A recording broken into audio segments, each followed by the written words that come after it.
আজকের ভিডিওর টপিক হচ্ছে কিভাবে আপনি হটস্পটের পাসওয়ার্ডটা চেঞ্জ করবেন। আপনার মোবাইল হটস্পট ইত্যাদি হটস্পটের পাসওয়ার্ডটা আপনি খুব সহজে চেঞ্জ করতে পারবেন। আজকের এই ভিডিওটি যদি শুরু থেকে শেষ পর্যন্ত দেখুন। তো হটস্পটের পাসওয়ার্ড চেঞ্জ করতে হলে প্রথমত আপনাদেরকে হটস্পট সেটিংটা কোথায় আছে সেটা জানতে হবে। তো সেই সেটিংটা জানার জন্য আপনি চলে আসবেন আপনার মোবাইলের সেটিং অপশনে। তো আমি সেটিং অপশনে চলে এসেছি। আসার পর আপনি এখানে খোঁজ করলে দেখতে পারবেন যে হটস্পট সেটিং ইত্যাদি দেখতে পারবেন। এরপর আপনি এখানে ক্লিক করেও পাসওয়ার্ড অপশনে ক্লিক করে পাসওয়ার্ডটা চেঞ্জ করতে পারবেন। ওকে, এরপরে আপনার এখানে যদি এই হটস্পট সেটিংটা যদি না পান তাহলে আপনি এখানে উপর যে সার্চ অপশন দেখতে পাচ্ছেন এখানে ক্লিক করে দিবেন।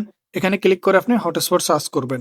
হটস্পট সার্চ করে দিলে হটস্পটের সেটিং গুলো চলে আসবে। ওকে ভিউয়ার্স, আপনি আমার এখানে দেখতে পাচ্ছেন যে হটস্পটের সেটিং গুলো চলে এসেছে। তো আপনি এখানে যে কোনো একটা সেটিংসে ক্লিক করলে হটস্পট সেটিং অপশন আপনাকে নিয়ে আসবে। এরপর আপনি হটস্পট সেটিং এখানে ক্লিক করে দিবেন। এরপরে পাসওয়ার্ড এখানে ক্লিক করে আপনি পাসওয়ার্ডটা চেঞ্জ করতে পারবেন। ধরুন আমি আগের পাসওয়ার্ডটা রিমুভ করে দিয়েছি। এরপরে আমি নতুন একটা পাসওয়ার্ড দিচ্ছি। এরপরে পাসওয়ার্ডটা দেওয়ার পর আপনি ওকে অপশনে ক্লিক করে দিবেন।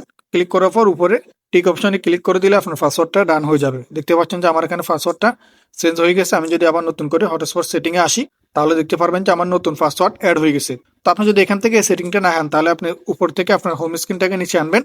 এরপর আপনি এখানে দেখতে পাচ্ছেন যে হটস্পট, এখানে একটু চাপ দিয়ে ধরে রাখবেন। এরপর আপনাকে হটস্পট সেটিং অপশন নিয়ে আসবে। তো এখান থেকে আপনি খুব সহজে পাসওয়ার্ডটা চেঞ্জ করতে পারবেন। তো আশা করি বুঝতে পেরেছেন কিভাবে আপনি হটস্পটের পাসওয়ার্ডটা চেঞ্জ করবেন। তো ভিউয়ার্স, এই ছিল ভিডিও, সংক্ষেপে দেখিয়ে দিয়েছি কিভাবে আপনি হটস্পটের পাসওয়ার্ডটা চেঞ্জ করবেন বা হটস্পট সেটিংটা কোথায় পাবেন। তো ভিউয়ার্স, এই ছিল ভিডিওটি কেমন লেগেছে অবশ্যই কমেন্ট করে জানাবেন। ভিডিওটির মধ্যে একটা লাইক করবেন। নতুন হলে চ্যানেলটি সাবস্ক্রাইব করবেন। ফেস থেকে দেখে থাকলে পেজটি ফলো করে দিবেন।